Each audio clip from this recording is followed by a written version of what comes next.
ভিউএ 60তে স্বাগত জানাচ্ছি আমি তাহিরা কিবরিয়া। সংক্ষেপে আমেরিকার কিছু খবর। ক্যালিফোর্নিয়া বিশ্ববিদ্যালয়ের ইউসিএলএ ক্যাম্পাসে বৃহস্পতিবার ভোরে ফিলিস্তিনি সমর্থক একটি বিক্ষোভ শিবির থেকে পুলিশ ছাত্রছাত্রীদের গ্রেপ্তার করেছে। বিক্ষোভকারীদের চলে যাওয়ার নির্দেশ দেয়া সত্ত্বেও তারা ক্যাম্পাসে অবস্থান করছিল।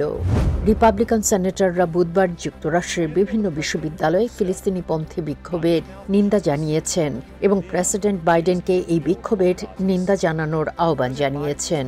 প্রেসিডেন্ট বাইডেন ছাত্র বিক্ষোভ এবং পুলিশের দমনপীড়নের বিষয়ে অনেকটাই নীরব রয়েছেন।